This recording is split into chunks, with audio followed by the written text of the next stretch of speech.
Good evening, everybody. Welcome to the Mountaineer Locker Room Then and Now. I'm Greg Chris, joined by my cohort in crime, Mr. Frank Fear. Frank, good to see you tonight. Good to see you, as always, Greg.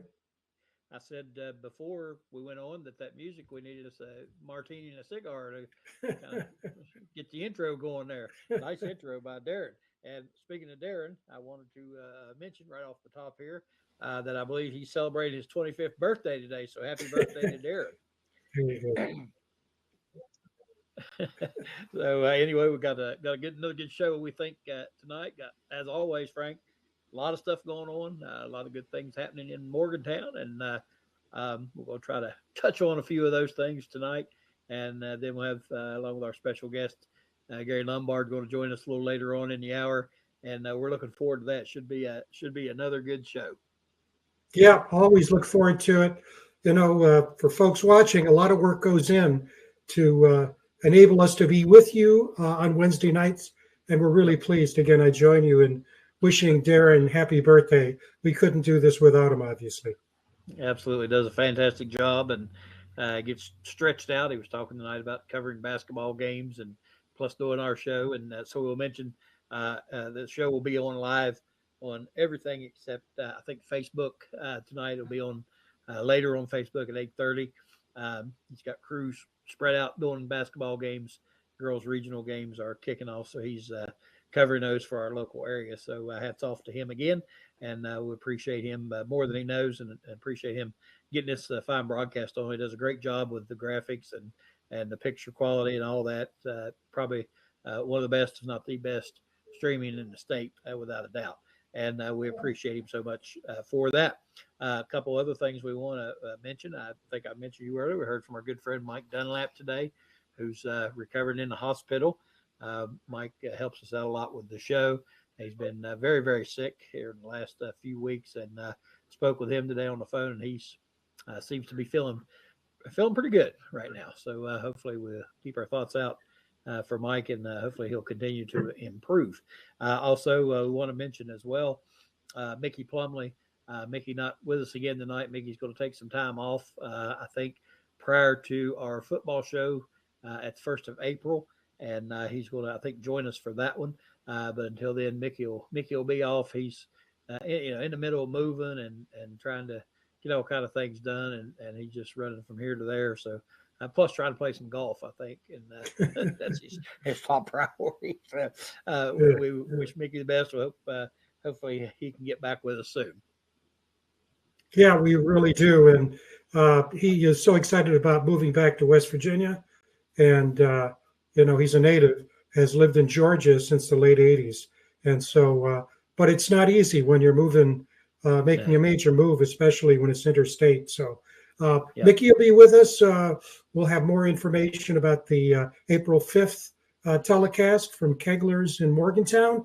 That'll be the afternoon of the spring showcase. So we're looking forward to that. And then Mickey will take the summer off, and then he'll be back with us when we get ready to kick off Mountaineer football 2025. Yep. He may be having his biggest adjustment to this weather up here coming from Atlanta. Yesterday it was 65, 60 today, and they're predicting snow and 37 tomorrow. So I think he's probably having a little time adjusting to this weather as opposed to the weather in Atlanta. So I'm sure that's going to be a big adjustment. The baseball team, Frank, continues to roll right along. Looking really strong, looking really good. I've watched them a couple times. Good baseball team. It's just amazing. I got some stats here because it blew my mind. Carson Estridge has pitched 15 innings so far this year. You know what his ERA is, Greg? It's 0. If you can believe that. He has not given up an earned run. And the Mountaineers are one of the few, I think, 6 or 7 undefeated teams in the country. Now, a lot of people are saying, they play group of 5 teams or below. They're going to be playing Kennesaw State upcoming at home, and then Towson at home. But then, that it's not going to be long before the Big 12 season starts at Oklahoma State. And I looked at the Oklahoma State team, Greg. They're 7-4. And here's the deal. These are the teams they played so far: Clemson, Louisville, Texas, Tennessee, Texas A&M, and Yeah. Mississippi State, along with other teams. So they're taking a little different route in terms of early season playing, power teams, and that's why the record's 7-4. We're going to play them down there. We've done fairly well there in the past, so that's going to be in the middle of the month. I think about the 14th or so. We'll see how they do there. Yeah, and I kind of like the approach West Virginia's taken with this. You don't want to play, all just teams you're going to roll over, but baseball's a little different, when it comes to that, and anybody can have a couple good pitchers, or which is what it takes, and but this way, it gets them their rotations figured out, their staff, their pitching figured out, which is the key, and gives them confidence, builds confidence with them. And but I think you can watch them and tell that they're a good baseball team. And I think I mentioned one of the things back early when they were 4-0, 5-0, something like that, was the fact that they had the most runs they had given up at that time was like 4. And so the credit to their pitching staff, and I think that pitching staff is going to be pretty good. And you know, I coached a little bit of baseball, didn't not very well, but I do know enough about it to know that you've got to have pitching at any level in order to win. And I think with their pitching staff as it is right now, what it's showing right now could bode for a successful season again for them. And I think it's creating a lot of excitement right now. And again, if you watch them play, they're a good baseball team. They're fun to watch. They're aggressive. They hit the ball, and that pitching staff is just locked down. I mean, they just lock people down, and it's been fun to watch them so far. Yeah, and they've got great hitters too. I think six hitters over 300. Two of those are over 400, and so I agree with you. I mean, a lot of confidence comes when you're undefeated, and in a couple Yep. of these games, they've had to go. I mean, the other day there was a walk off last week that you talked about. So Yep. hey, it's better to be 10-0 than some other record, and so I think they're going to be competitive in the Big 12. I think the only other team so far in the national rankings that are other than West Virginia that's in the top 25 is Arizona. So that can change obviously, but let's just see. And it's so much fun. And as you and I've talked about, the fact that that almost all, I think of, if not all of the Big 12 games are on ESPN Plus. So that Yeah. means if you subscribe, you can see those games, or if a local bar or restaurant you go to subscribes, you can see them play baseball, which I think Yeah. is just fantastic. Yep. I do too, and I've enjoyed watching them. You get to see some teams and places you haven't seen. I watched them play Queens this past week, and you and I were commenting on the field, the, the stadium, and that sort of thing. It was rather Whoa, strange looking. that's right. It was yeah, it was tough to watch. I thought for a minute they were playing they're on the convenient league field. I wasn't sure. I was like, where's this game at? Yeah, I was watching, and I've had some eye problems, but I couldn't see the catcher or the that's batter. right. The catcher would throw the ball, it would just disappear, and That's right. people were running. I'm like, what's going on Yeah. here? Get some more lights in there, please. Yeah, the next day it was a little bit better. The Yeah. second day, the sun was shining. Yeah. Well, it was earlier in the day, so it was a little bit better. I think that was Monday when I watched them. But yeah, good times for the baseball team. I hope they continue. And I think they're going to be fine, and I think they will be competitive. I don't think there's any question about Yeah. that. Got a basketball programs going as well, and I know the men's team won a big game night before last. The women's team, I guess, getting ready for tournament time, if I'm not Oh yeah. mistaken. I'm trying to keep track. It's hard to all these tournaments going on. It's hard to know who's playing where and when. But I think the ladies team, uh, pretty strong finish going into the Big 12 tournament. So looking forward to that for the women's team. Yeah, I mean it's a double bye. They came on strong at the end. They're a 4 seed. Yep. Now, I think as most of the fans know, the women's Big 12 is very strong. TCU is 28-3. Baylor is 25-6. K State Yep. 25-6. And so with a double bye setup, the Mountaineers being number 4, they're not going to play until noon on Friday. Odds are they're going to play K State. That would be the betting line. And if no matter who they play, if they win, the odds are they're going to be playing TCU, the 1 seed, on Saturday, and so it's going to be from the from the frying pan into the fire pretty Right. fast. But looking behind me there, that's a autographed Country Roads Trust banner of the women's basketball team, and right Awesome. on top is JJ, and she has her little Awesome. signature there, and it's she's lighting it up, and what skills she has. I think we're going to see her in the Wow. WNBA next year. She's just Oh terrific. yeah. Yeah. Yeah, I think so too. I was watching the other night, and I think she scored 38 points the other night, and I was amazed. I mean, I knew she was scoring well. I had no idea it was 38 points, but man, what a player!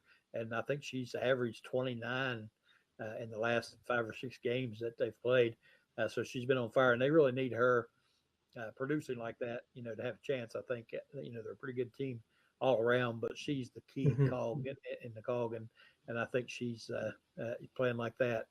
She's got to continue that in order for them to have a shot at it. So it'd be fun to watch that tournament because Mhm. there's some good basketball teams in there, and West Virginia is one of them, and it'll be fun tournament to watch. So I'm looking forward to that. The men, they still have a game to go. They finish up, I think, Saturday in Morgantown, and watch them. The saying, "Snatching defeat from the jaws of victory" comes to mind when I see them play. The guy crumbles at the end there and throws the ball right to him for 11. I'm thinking, are we doing this again? What is it with the last 5 seconds of the game? We can't get it over with, And I was to the point where I'm just like, just throw the ball to the other end of the floor. Somebody grabs it, fine. If they, see what happens. Better than throw it to them right in their own basket. But they were able to hang on. Kind of a tough game to watch. Really, it was kind of a sloppy game, and it was. Um, I didn't think either team played really well. They did in spurts, but that's why this Mountaineer team has been all year. They hit those cold spells where they cannot buy a basket, and fortunately, Utah did the same thing. So their spurts of no scoring was longer than our spurts of no scoring. I guess is one way to look at it. But come away with victory nonetheless, and that's what's important. That's right. We've got Quinterly on the ladies' side, the women's side, and my God, Small, what a talent he is. Unbelievable. Those moves he makes, and he kept the team in there, and the team played very well. And I'll tell you, you and I were talking about it today. Those refs have to get training and traveling. I mean, I don't know how many times we saw the Utah players set up and they Oh, would travel literally every time. And the thing that was crazy about that game, if you look at the stats, Utah shot twice as many uh, charity tosses as the yep, Mountaineers, and that could have been the difference in the game. I mean, it yeah, was just yep, kept on going. Of course, they have a size difference. right, They have a size difference, but look, if we beat and we're heavily favored to beat UCF on Saturday. And then if we win at least one game in the Big 12 tournament, that's 20-12. And yep, given losing one of your starters, your top player in many cases, at least you're one of your top two players, and then your number six person coming off the bench. So you're playing two down on a short bench to begin with. I mean, Gervais has done a fantastic job, and yep, sure has. it's been a pleasure to watch. Although, as you said, last night. The Greg, I didn't tell you this. I was watching the game on my handheld, and then the battery went dead right at the end, and so I had no idea what happened at the very end until I read about it. And I'm going, if he hit that three, we would have lost the game by one. Yes, best you don't even know. Yeah. And you mentioned the walking. There was one, I'm sitting there watching it thinking, it doesn't seem like these guys are walking every time. And I watched this Madsen kid. He come off a screen at the top, and I actually went back and watched it a second time just to see. He took 4.5 steps before he shot the ball. And I mean, he went from the wing clear up to the top of the key and never dribbled one time. And I'm sitting there thinking, that was either an amazing move or he walked. And I went back and watched it a few times, and he definitely walked. And then and that got my attention. I started. They walked. They were walking all over the place, and I'm just like, they should. And they called it a few times, but um, most of the time they didn't. So it's like the NBA. Just walk whatever you want to. But they he's done a great job, and Lombard has them projected to be a 10 seed right now I'm with you. If they win Saturday and if they win a game in the tournament, I think they might bump up to a 9 or an 8 seed possibly with the 20-12 record because they've got some high quality wins.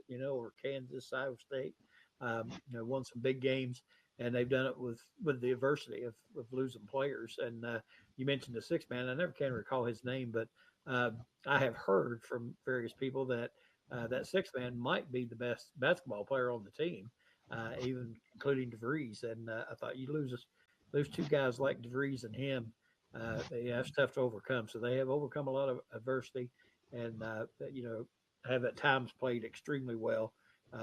Last night again not being one of them. It's just one of those games where both teams seemed sluggish and out of sorts, and like I said, their droughts lasted longer than our droughts. That's a heck of a way of looking at it, but anyway, it was a win for us, and that's what we needed, another quad win and quad one win, and that's what they needed, and head back to Morgantown now for the finale. So good job by DeVries, like you said, done an amazing job with the adversity and still able to win the games that they've won. They've lost very few games that they probably should have won.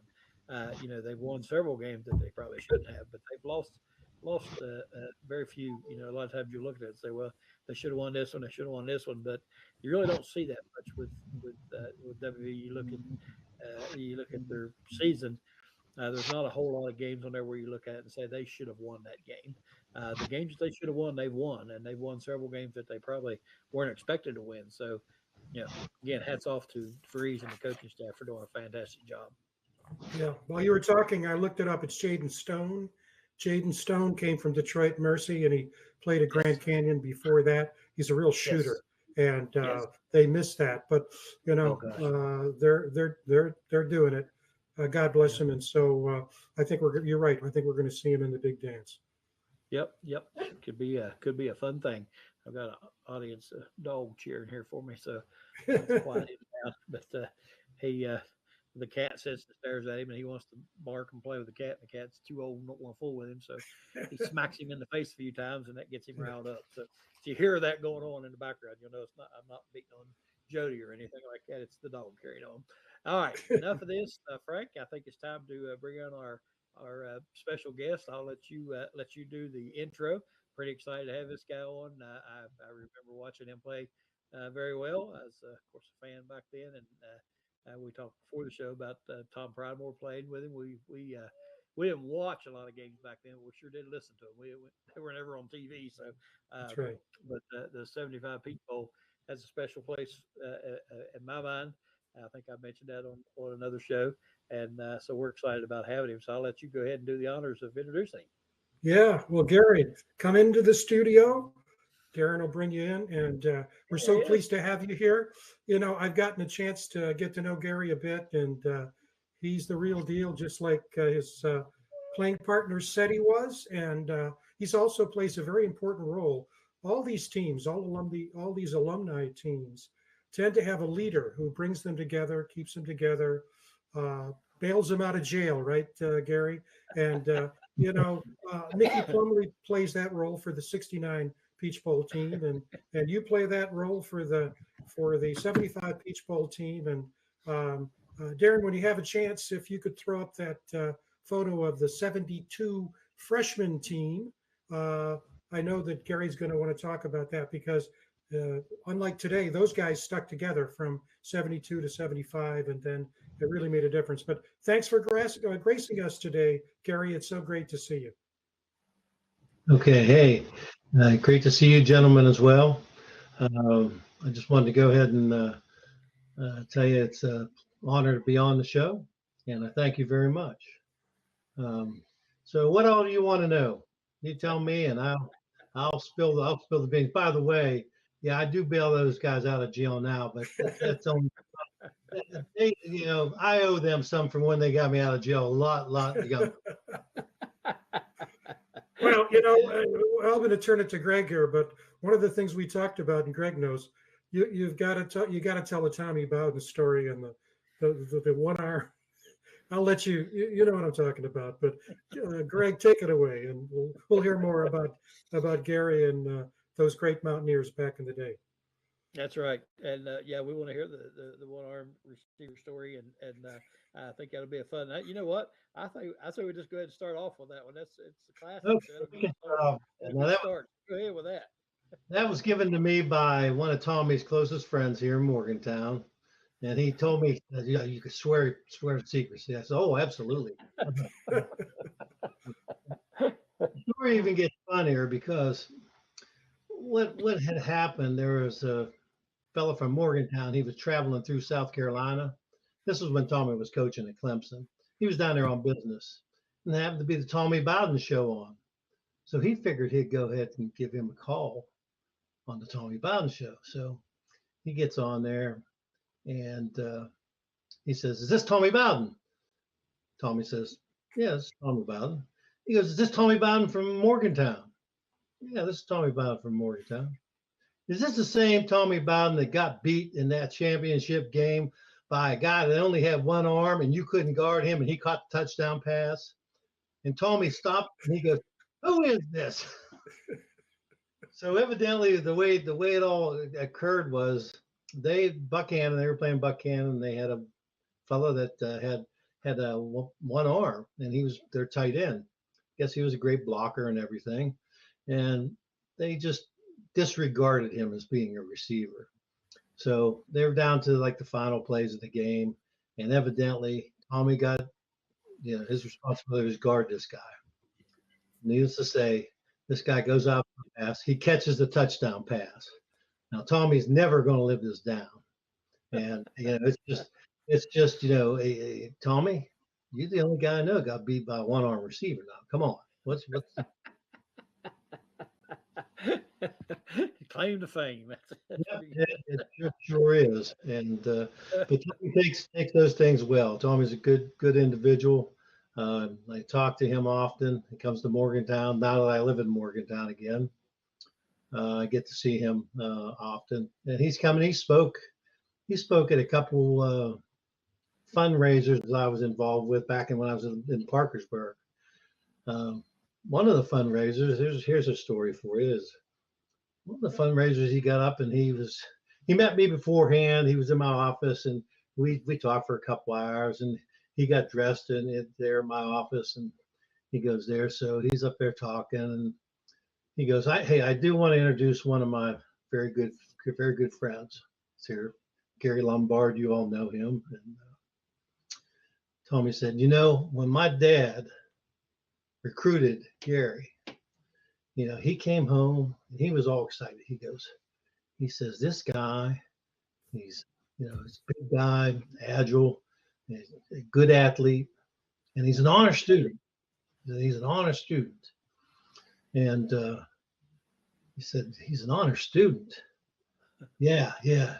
All he can always say is, "Yes, Your Honor. No, Your Honor."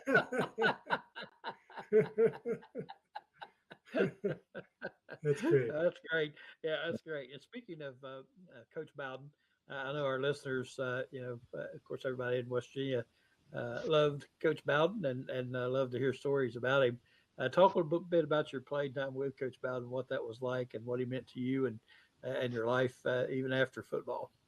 Well, when I came to West Virginia in 1972. Came out of a small high school, Western Pennsylvania, about the size of Ansted was the town I lived in, Perry, Pennsylvania. And I was a three-sport athlete there: football, basketball, and track. Hard to believe that I was a high jumper in track and actually held the high school record for a while. Um, Football, I played tight. My senior year, I played tight end and middle linebacker. Prior to that, I was a center. I was a center and a middle linebacker. And the coach that I had there, Bill Lice, he convinced me, and he was a great coach and a great inspiration to me, convinced me that I needed to move to tight end. And if we wouldn't have made that move, because it got me some notoriety and caught some touchdown passes, and it worked out. It worked out well for me. I played much like Chuck Smith. You've had Chuck on the show. Much like Chuck, Yep. I played my whole high school football season and most of the basketball season at the age of 16. When I went to university, I was 17, and I played my whole freshman year there at 17. So I was still kind of young. I wasn't heavily recruited out of high school, primarily by some ACC schools, Duke, Clemson, Wake Forest. I was actually going to go to Wake Forest until I got late in the game. Frank Signetti came down, contacted me, and Frank picked me up after one of my basketball games up in Western Pennsylvania, took me to Morgantown, had to visit. Like Frank, good man. I liked the school. I liked what I saw. So then I decided to go to West Virginia and sign with them. Very late in the game, though, I signed with them. And then for the home visit that we had, I'll never forget, it was very snowy, bad weather. And they were supposed to be there. Coach Bowden and Coach Clausing were supposed to be there like at 6:30. Well, it comes 9 o'clock, and they're still not there. And I decided I'm going to go to bed. Well, about 10 o'clock, there's a knock on the door. They got stuck in the snow somewhere, and they finally made it there. But it was a good home visit. So Coach Bowden, my parents really liked Coach Bowden. Coach Bowden to me was, it's the atmosphere of, there's a CEO in a company, and that's what his role was. He was CEO, but he would still get every day. He would get down there and get hands-on with people down on the field. And those are the lessons that you learn that you take later on in life when you start to deal with people and manage people and look at those people that were mentors to you and how to apply that to the business world. And that's what made it great. I mean, he was a good man, great family they had, Tommy, Terry, the daughters, just great people.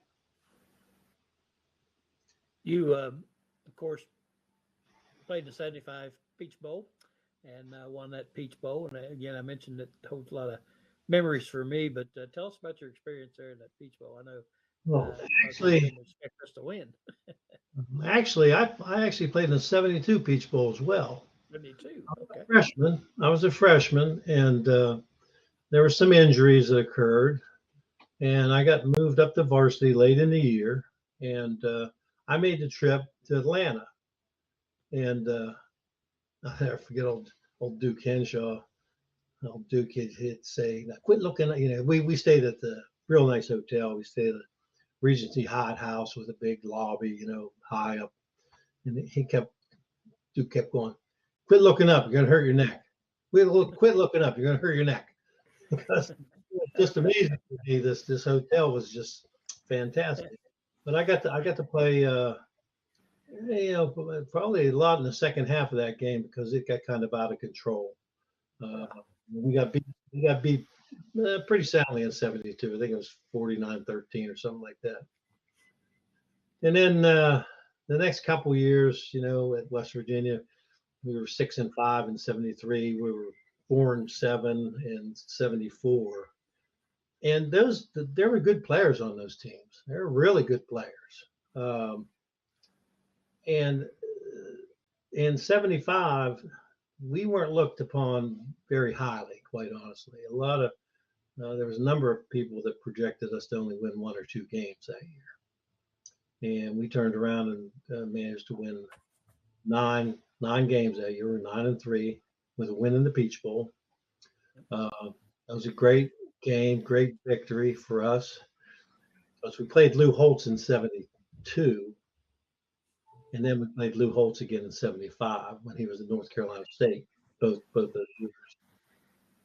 But that 75 year was a very special year. We started out the year, beat Temple pretty soundly. Then we made a trip to California. They had a big running back that was runner-up for the Heisman that year, Chuck Muncie. And I had done some track competition with him in high school because he was from Western Pennsylvania and he went to California. I thought I was very talented, high jumping, high jump 6'2". Well, Chuck Muncie didn't start high jump until 6'5". And he was a large, 6'3", 225-pound running back that he had just athleticism that was unbelievable. So that gave us confidence because we won that game, 28-10. That gave us some confidence. And the next couple of weeks we beat BC and SMU, and SMU was a big win for us too. We traveled to Texas for that. Then we came into Penn State, and we were confident, but we got our pants beat off of us. We lost 39-0. So it was tough. And then bounce back game against Tulane, we lost that one. We should have never lost that game. I think we lost by a couple points, 2 points, I believe. So, and then we played Virginia Tech, and then Kent State, and then the big game was Pitt game. That was the big game that year, and that was the year the final second field goal won that game. It was a hard fought game, and I just tried.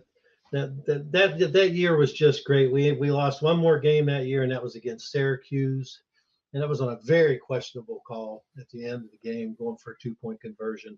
They called us short. The film showed Ron Lee going over, but and then we went to the Peach Bowl and won 13-10. And back then, bowl games, man, 10. There were 10 of them, 11 of them. You go to a bowl game, that's big. It's big stuff, big time. And I think we ended up the year in the AP poll at ranked 20th, I think, in the UPI or another poll, 17th, something like that. So played against some good athletes in my career. Heisman Trophy winner, John Cappelletti, Tony Dorsett.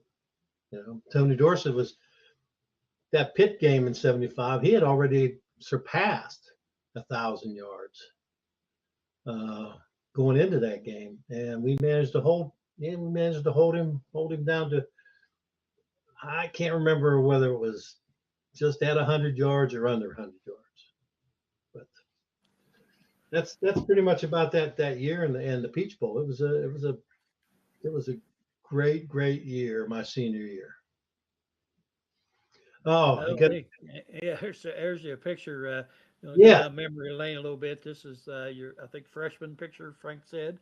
this If you want to year. talk about that a little bit. This is a picture. If you try to find this somewhere on the internet, they say it's not available. I got a hold of this, and I can't even remember how I got a hold of it the first time, and I passed it to some of my teammates. But there's about 36 guys, and that was scholarship players and walk-ons on that team. And I went back, and I can name. I can't remember what I had for lunch today, but I remember things like that. Everybody's name in that picture. But out of those 36 guys, or how many it was, I had it marked down here. 37 guys. 28 made it through, played, might have got redshirted, but got degrees by the time they were done. And that was kind of unheard of at that time. And those are the guys that I really are close to. Great players, great people on that team. And those are the guys that you play that length of time with, as well as some other guys. You trust them, and you would trust them with about anything that you had going on. Some of the players on that team, Steve Dunlap's down there. Little Stevie Dunlap. Stevie comes there to Morgantown. 5'10", 180 pounds, 190 pounds. Steve just kick your ass. He just do it. I mean, he's a tough, and he was taught by one of the best guys, and that being Donnie Young, who came from that same mold. Andy Peters. You've had Andy on the show, and Andy and I were the bookends on that 75 team. He played strong side defensive end. I played weak side. I did a little more pass coverage than he did. But Chuck Smith, Rich Lukowski, that was on that 75 team. In that picture there's Rick Schaefer. Rick Schaefer, who passed away in '99, very young. Well, Rick and I were so close that Rick was my best man, and I was his best man in our weddings. Wow. And we had great mentors that helped us. We were young players. Tom Zukowski is one of them. Ron Brown was another one that was very, very good. Jeff Marrow, just a number of people. And speaking of Ron Brown, I want to wish Ron a happy birthday. Today's his birthday. How about that? Stay in contact with Andy, and talk to Artie Owens today, for example. Going to have breakfast with Artie in Allentown this Saturday morning. As a matter of fact. So I try to stay in contact with them. And we had great coaches. We really did. We had good coaches. Coach Bowden, Coach Signetti, Coach Clausing, all in the Hall of Fame, College Hall of Fame. We had other Duke Henshaw. I'd always admired Duke. I thought Duke was a good coach, and I like Duke a lot. Donnie Young, Greg Witt. We got a guy in there. Came in '75 by the name of Greg Williams. He became a defensive back coach, and Greg Williams helped us pull ourselves together that '75 year. Really did. Good coach, good guy. So that's what I can tell you about that year and that game. We really players on that team. We relished that time that we had together, and we're going to spend some time together this fall. 50 years, our 50th anniversary is coming up. But we'll get a good guest lineup from that, Frank. We'll have to be jumping in on that and see what's going on. We've actually this year. We had a manager by the name of Rob Petrola. Yeah, he is a hard-working guy still to this day. He's put together a event on Friday night when we get together that will have anybody played for Coach Bowden when he was head coach. We're going to have it at the Coliseum. And then Saturday, the 75 team will be recognized down on the field. So, yeah, it's good to get together with the guys that are older than us. It's a long line of athletes. Well, we're glad to hear. We like to hear when former players, alumni are going back to WVU to celebrate the past and the present, and we're always excited to hear that that's kind of coming back now that former players are starting to come back a little bit more, and we're happy for that. I mentioned the '75 Peach Bowl, and I'll tell this real quick. Let Frank jump in there with a few questions, but that game always has been special to me. One, because Tom Pridemore plays from my hometown.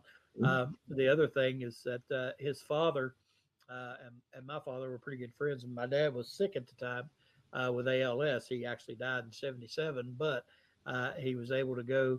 They got tickets and arranged to take him down to Atlanta for the Peach Bowl, and he actually got to go and watch that game, which was a thrill for him.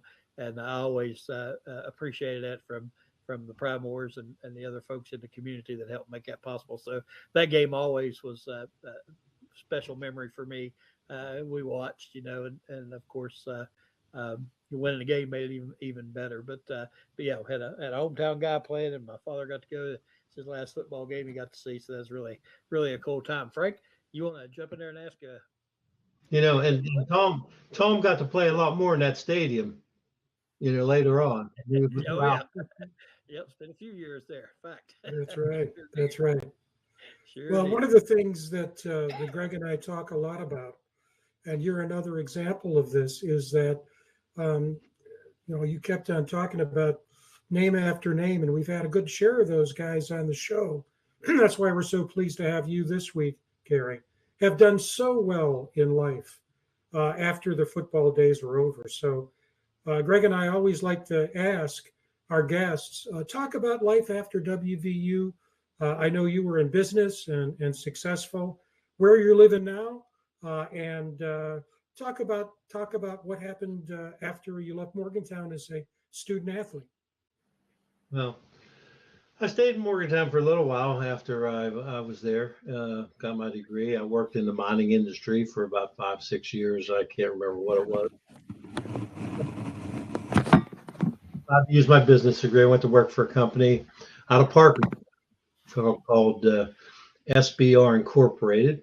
And they owned and operated all the 7-Eleven stores in the state of West Virginia and the state of Maine.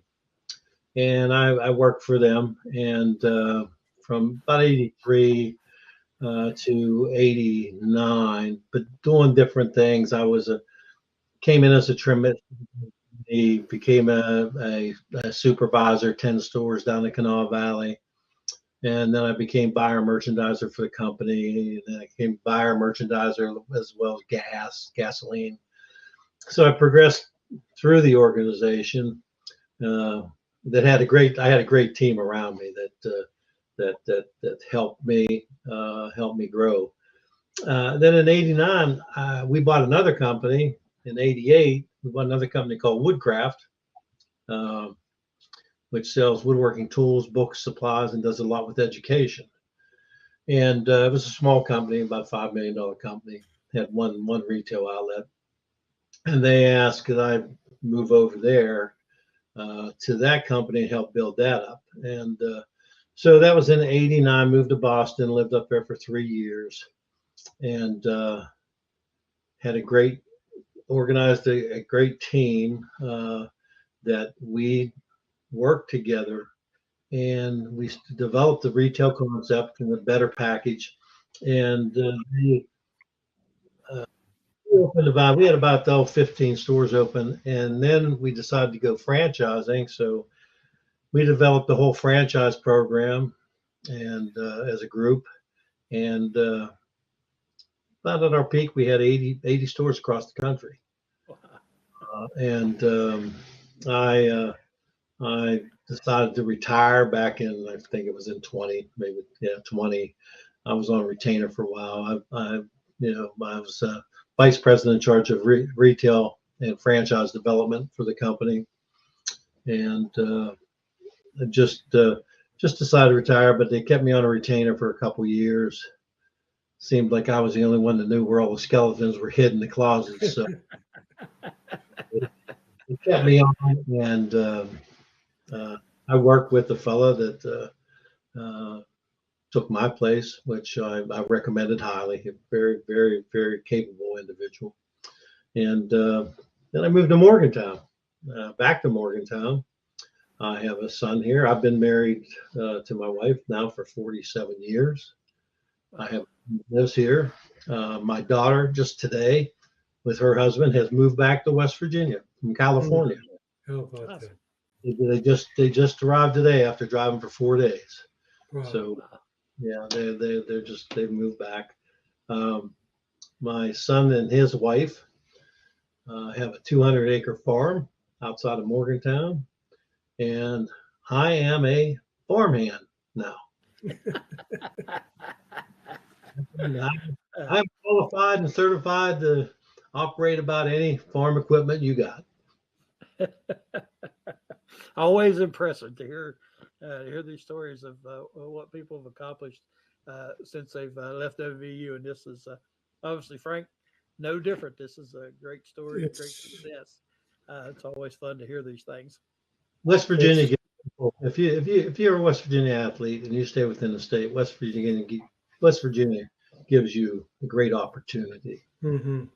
University does, and that's right. They really do. And it's one of the best moves I made was to come to West Virginia University. Yeah. Awesome. Frank, I guess we can't let Gary go without a little shoot the question. I'm guessing we usually we subject all of our listeners or our guests to this, and we've got Dave Gorby coming on later on. Dave was always my hatchet man on my other show that I used to do. He would visit people's houses and kneecap them if they didn't play the game right. So I'll give you a heads up before we start the game. Gorby is watching. So, Gary, make sure you're paying close attention. You got 30 seconds. We ask you 3 rapid fire questions called Shoot to 3. Goes to my basketball coaching background. And you have to answer within 30 seconds, or Gorby will pay you a visit. So, like I said, he's watching, so be careful. Okay. Good. You're willing to play.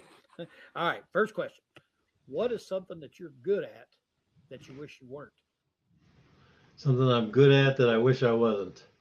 Well, I hope to be good at everything, but I know that's not the case. But something I'm good at is sometimes procrastinating. Good procrastinator. Pushing it down. Yeah. That's a good answer. I always said when I was, this was back when I was in college and I graduated in '84, I was good at being able to drink beer. I could drink at least 24 before I had to get up and go to the bathroom. That's something I was good at that I really wish I wasn't that good at. So, but anyway, that's not about me. Here we go. All right. Always work towards your strengths. There you go. If you could pick a smell that would emanate from your body for the rest of your life, what would that smell be? That would emanate from my body. Oh, I think back at the movie. I'd like the smell to be cookies. Cookies. There you go. There you go. I like Good that. answer. Yeah, good answer. All right, I last like one, it. real quick. If you could be a fly on someone's wall, whose wall are you gonna pick? Oh, okay. Don't want to get political. Oh, put me on that White House wall right now. That'd be interesting. That'd be interesting. Yuck. Could get a little interesting, I would say. Gary, appreciate you playing along there and having some fun with us. Appreciate you so much for joining us tonight. It's been a lot of fun, a lot of great stories. Love to have you back sometime. And here's some more stories. Always look forward to that. Thank you all. And if you all ever need anything or any information about players, let me know, because generally I know where to get it at. Great. Well, fantastic. Yeah. Sounds like you're very well connected. We appreciate you again. Oh, Thank you so much for joining us. yeah. Okay. You guys. Blessings. Thank you. All right, Frank. And now, speaking of Hello. Dave Gorby, it is that time. Now, Frank, I wanted to ask you before we bring Gorb on, did you want to do the Ty Bullock piece, or you want to? Yeah, we could do that, and it'll give everybody a chance to see Mickey again. And he had just taken a long road trip and helped us out with this. Actually, we helped him out with this commercial. And Ty Bullock, who does, great work in Charleston, is one of our sponsors right now. He's our only sponsor, but we will have more as time goes on. But let's run that right now if we can. Yep. Darren, and then I we'll brought turn two of my friends with me also. First, my ever-present West Virginia water bottle. And the other friend I kept in the trunk the whole way up here. But once I arrived and finally got here, I brought, you'll recognize this name, won't you? Can you see that on the screen? That would be my friend and yours, Oh, yeah. Mr. Ty Bullock. So Ty Bullock, if you folks get to Charleston, West Virginia, stop by Bullock's Distillery and taste some of the best bourbon in the state of West Virginia. Here's to Ty.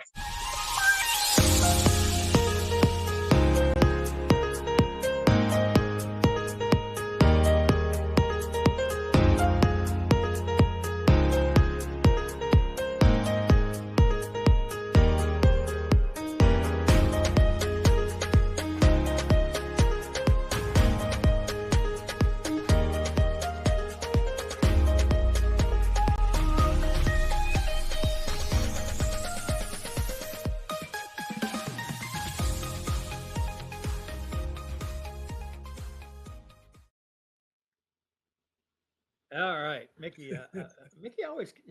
Mickey always has the bourbon. I have not seen him dropping the bourbon except for what I bought. And Yeah. Mickey always. He's always dressed to kill and always has bourbon. You can always do it, but it's good to see him. We miss him, and we look forward to seeing him on Saturday, April 5th, up in Morgantown. Yep, sure do. Can't wait for Yeah. that. And now, can't wait for this. Yes. We've got a good friend, good buddy, and former co-host of mine, Dave Gorby, set to join us. There he is, Dave. And welcome to the show, Mr. Dave Gorby. Yeah, what's going on, guys? Good to be here this evening.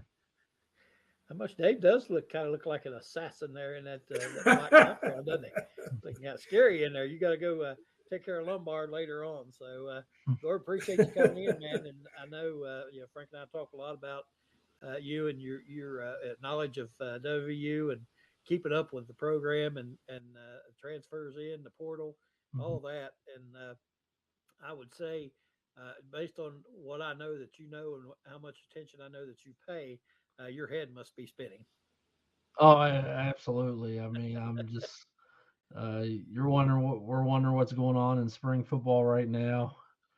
I'm dealing with regionals right now. Yep. And then I got other stuff going on too. So but yeah, it's definitely been interesting to try to pay close attention what's going on in Morgantown right now, and obviously it's a lot of excitement going on. So see how it goes. Yep. Well, I'll go ahead and let you go. Tell us, if there's anybody you're thinking about that might stand out. We heard a few of those names the other night. Anybody in your mind that we should be keeping a close eye on, or just the process, or what? For me, it's just the whole process, because we're not anywhere close to the final roster yet. We're getting ready to go to a new ruling. It's not in effect yet, but it's going to be in effect at the new school year, and we're talking about roster size, and what they're going to do is, and we've talked about on this show, it's got to be 105.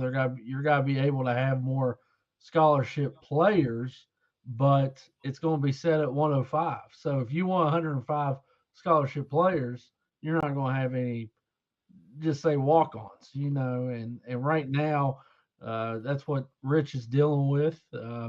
He's definitely talked about it, about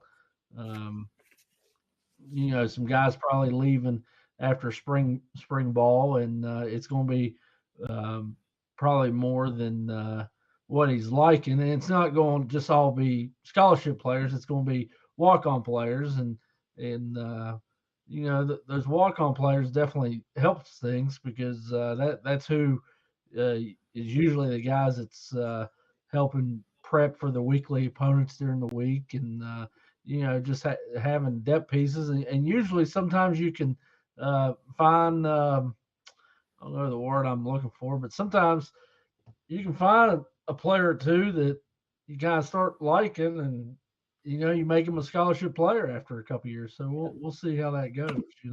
Find Owen Smith in there. Right, exactly. And right now, for the people wondering, I think the limit right now is 120. It's been 120 for I don't know how ever long. So basically, you could have had 40 walk-ons on your football team. So I think we have around 20 or 25 walk-on players at the moment, and then he's already I think there's about there's right at 105 scholarship players. So you're looking at 125 players or 130. So he's really got to knock that number down here in the near future. So we'll just see how that goes. Yeah. Frank, you want to jump in? Well, I was going to say, as you were talking, I was thinking about my experience watching Rich Rod's press conference yesterday, actually. And I was really impressed with how much he said, given the fact that we're early in the process. And, Dave, he did talk about the fact that he wished that it weren't going to be, he wished it wasn't going to turn out the way it was. And that is, a lot of these players are going to be, well, I'll use the word cut, late in the cycle, and may or may not be able to catch on with another team. At the same time, he said a couple of things, and I don't know if you're like me, but you get so used to an approach and sort of a rhythm that we had with Neil Brown. And congratulations to him, by the way, for landing at Texas. That was announced this week. But he said, we may use as many as 4 tight ends on the field at the same time. and some of them will be inside, some of them will be outside. And he also said he wants 3 quarterbacks that he, and I'm quoting him here, that can get us wins. 3 quarterbacks that can go in and get it done. And he also talked about the fact that, someone asked him, have you ever had the top 2 quarterbacks both lefties? And he said no, because both of the quarterbacks, Henderson and Markiol, are both left-handed. And he talked a lot about the running back room and saying we need to have at least 3 and maybe 4 that we can go to. And he said right now we've got White and the kid that I'm trying to remember his name now, that from Northern Illinois, that look, Ty Edwards. But it's so early, he really hasn't seen enough. And then he also talked about the offensive line, defensive line. Didn't say a lot about the back end, the defensive backs. But, I came away from that press conference saying to myself, this guy's been around the block. He's a good teacher. He's got a great staff. To have Jack Bicknell, a former head coach, as your offensive line coach, which may, if it's not the most important assistant position in his offense, it's pretty darn close. So your thoughts about the way that Rich Rod is approaching this, and if there's anything I said that you want to respond to?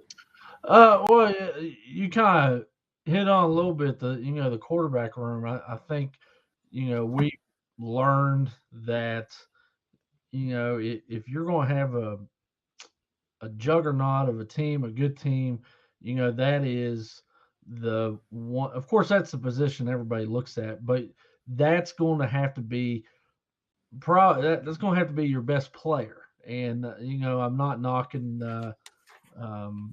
when we've had when some of our linemen, but I mean, you still got to have great offensive linemen, but our quarterback's got to have to be the best player because he's the one that has the ball in his hands every play. And he's kind of said, he wants to know he has 3 quarterbacks he can go win a game with. Well, look what we already have, and look at what he's brought in. He's brought in 2 transfer quarterbacks, that D1 quarterbacks that has played, and I think one in some of the action they have. So they got 3 quarterbacks in that room right now that's won D1 football games. So Yeah. I think that's a big thing. And then you throw in the 2 young kids. You throw in Wilkins it's going to be a true freshman next year, and then you throw in Scotty Fox that came in during the winter break. So right now they got 5 quarterbacks. Now, unfortunately, in this day and time, are we going to have all 5 of them when the next school year starts? That's something we'll have to wait and see. Yeah. Hey, Greg, we've got a note there from Gary. He's still in the back room. He was at the press conference yesterday. Gary, do you want to get back in and say a few words about what you experienced yesterday? Can you hear me? Yeah, we can see you. We can see you. I got to practice late yesterday. I was at practice number 2 and number 4, and luckily I snuck in to the press conference. Same thing that you said, Frank. I think it really bothers Rich to have to let some kids go because of this, new rule. And you got to remember, Rich was a walk-on. Yep. Okay, so and I think that really bothers him. And but it is what it is, and everybody's got to adjust to it. I was impressed with Bicknell. His presentation and the way he talked about what he's trying to do and what he's trying to teach. But it's still far too early to make any determination on anything with the team. Yeah. I think we're all a little bit disappointed in the walk-on thing, because I think, like you said, Rich was a walk-on. People like Owen Smith, you see these stories come out, and those are such feel-good stories where, somebody will get a scholarship offer, they get in there and they make their way through and they get that scholarship. It's an awesome thing. And I think a lot of people are disappointed that we won't be seeing that anymore. But on the other hand, everybody's got to play the same hand. Everybody's dealt the same hand of cards. So um, everybody's going to have to adjust to it. And I think Rich, coming in, not really knowing what all he had, I think is kind of flooded themselves with players. I think just to kind of work their way through it, pick and choose maybe, and I Mhm. know he has Yeah. to let Uh, people go, but I think that's what he's trying to do, obviously. Mhm. and you kind of said the word there, flooded, and I wouldn't be surprised if maybe a transfer he picked up there's as within the month he came. They may not be here after spring ball. But we're just trying to find the best ones we can find. Obviously, that 105 ruling, we get more scholarship players, but like you said, we lose those walk-ons. And I was looking at a list. The list came out there like a week ago on Yeah. Max philosophy. Top end speed for a player, and Judah Price is like the second fastest player on the offensive side of the ball, a walk on. So, and you think Judah's been up there a couple of years. So obviously, people in Southern West Virginia will love to hear that name because he played football in Independence. So I don't know what. Like I said, it's something Rich is definitely trying to learn part of the game right now. Yeah. Yeah. Hey, I have a question for you, Dave. Mhm. We're all inquiring minds want to know. It's not a spring game; it's a spring showcase. Yeah. He's made it very clear last week that it's not going to be a scrimmage. It's not going to be a game. And people want to come and watch. But right now, it's sort of the X Games. We don't know what it Uh, is. A guy that we've had on the show, Randy Flincham, who, like you, follows the recruiting and everything very closely, actually got in contact with the football office and said, we want to come, but we got to know what we're coming to. And he said, well, we're going to talk about it. Have you guys and Gary too? Have you heard anything uh, about what it's going to be, or are we all going to be surprised you, the you day know, of? how this is going. Spring games are probably going to be obsolete before all is said and done. Now, not to say they won't have scrimmages every how often, but I think the route that the future might hold is kind of like how the NFL does their off season, how all the teams hold uh, OTAs, different various points throughout the summer, and through that you'll get say like 20 on-field days throughout, from spring to summer. So it's going to be interesting how the NCAA goes about it with these spring games. But I think they're going to go the route how the NFL does it. Instead of having like 15 practices there in the spring, call it spring ball. I think they're going to go the OTA route. Mhm. Hmm. Yeah, and you wonder how many of those in the college ranks will be optional. Mhm. Yeah. You wonder about that too. Hmm. Yeah, it's going to be a lot of changes for sure, no question. Gary, do you want to jump in and say a few words about that? I got the impression it was going to be kind of like what the NFL did with their Pro Bowl.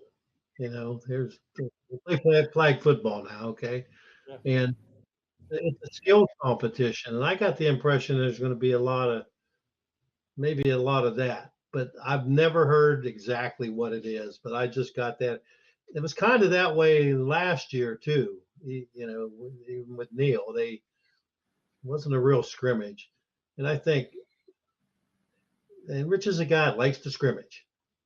I mean, he wants guys to know how to hit. Yeah, I think obviously the big concern is, he's going to have 120, 125 kids there. Um, he only keep 105, so at least 20 for the poaching, and who knows which 20 they might end up poaching. So I think a lot of them are so concerned about people taking players and Yeah. seeing players in the Mhm. spring that they really like, Yeah. going after them with the NIL, and I think so many of them are canceling because of that. But yeah, I'm like Gary. I think it'll be something more along the lines of just some entertaining skill stuff and that sort of thing. So, irregardless, we'll be there, won't we, Frank? We're going to go. Oh, yeah. The one thing that came out from the press conference for me is this really is going to be the survival of the fittest.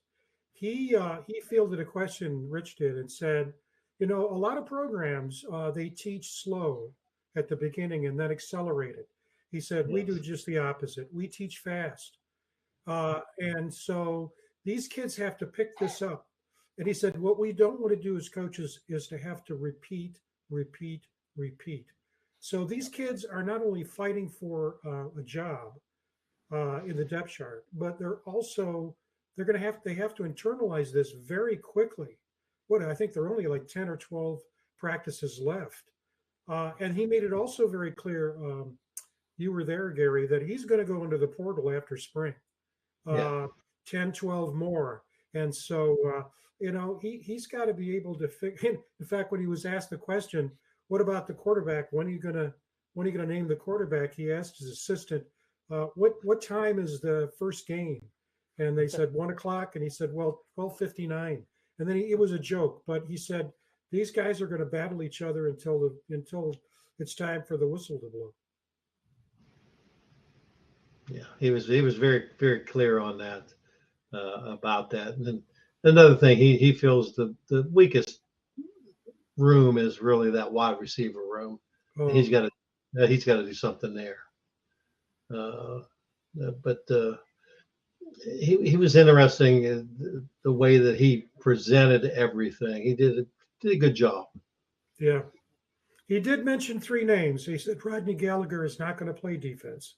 Yeah. He's going to be he's in our wide receiver room, and he mentioned Jade Bray, and also Cam Vaughn. I'm sorry, Dave. No, I was going to say he made another quote off that Gallagher said about playing defense. Do you remember what that was? Oh yeah. Yes. We're failing if he's playing defense. That means our DBs suck. Yeah, as many DBs as they brought in, but yeah.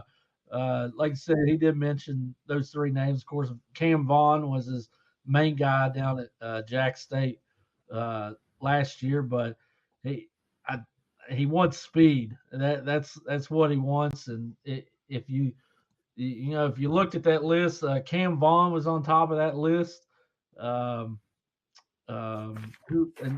Rodney was up there too, but he wasn't up there like where you think he would be at.